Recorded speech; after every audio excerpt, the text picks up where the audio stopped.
Bien-aimés frères et sœurs en Jésus, la grâce, la paix et la miséricorde nous sont données de la part de Dieu le Père et de Jésus-Christ, son Fils, notre Sauveur. Amen. Pour ce jour, nous allons chanter tout à l'heure au peuple fidèle.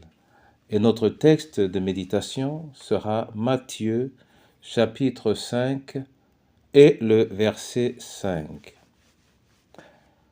Ô peuple fidèle, Jésus vous appelle, venez, triomphant, joyeux, venez en ces lieux. Ô peuple fidèle, venez voir le roi des cieux, que votre amour l'implore, que votre foi l'adore, et qu'elle chante encore ce don précieux. Quoi dans l'humble étable, froide et misérable des bergers, le grand amour lui forme une cour. Dans cette humble étable, accourez à votre tour, que votre amour l'implore, que votre foi l'adore, et qu'elle chante encore ce don précieux.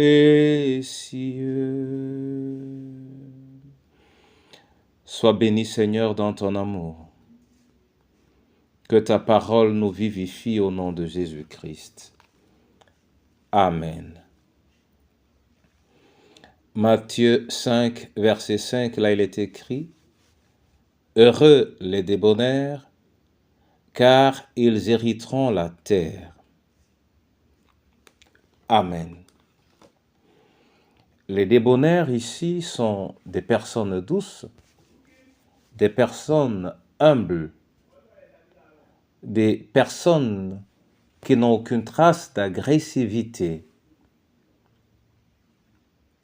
Et cette parole leur promet la paix dans le monde, la paix sur cette terre. Mon frère et ma sœur, Jésus lui-même était humble. C'est pourquoi il est né dans des conditions humbles.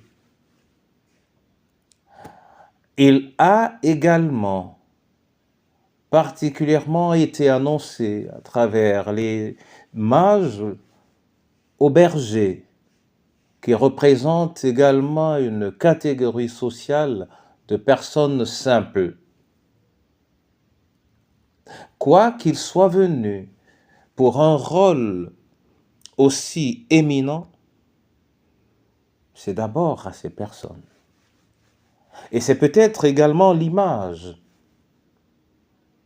de ceux qui sont les plus aptes à recevoir un message aussi simple, mais aussi important, parce qu'il ressemble à ce que Jésus lui-même a appelé ceux qui s'identifient au royaume des cieux, les petits-enfants.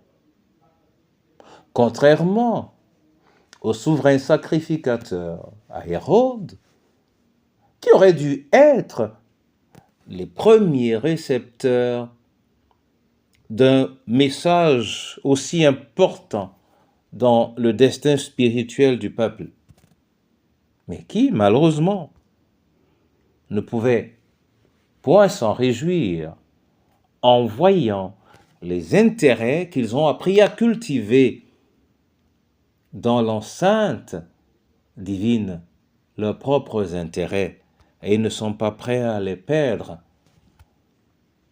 Ils sont prêts à rejeter ce que l'Éternel a établi de sa propre autorité. Pourtant, ils vivent ou ils prétendent vivre sous le sceau du Seigneur. Mon frère et ma sœur, qu'aujourd'hui soit pour toi un jour où tu embrasses l'humilité de Christ afin d'être un instrument entre ses mains, mais surtout d'être accessible à lui de manière entière dans ton être tout entier, au nom du Père, du Fils et du Saint-Esprit. Amen. Seigneur Jésus, c'est toi que je veux contempler dans ton humilité, à la limite dans ton humiliation. Et c'est toi que je veux admirer, c'est toi que je veux chanter.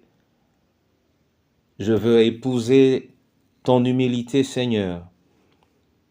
Et c'est cette humilité que je souhaite à tous aujourd'hui, aux malades, aux prisonniers, aux veufs, veuves et orphelins, aux personnes esseulées, abandonnées et rejetées, à chacune de nos familles, à notre pays et à ton Église, afin que renaissant dans ton humilité, nous puissions produire un environnement qui est favorable à la manifestation de ta gloire en Jésus notre Sauveur.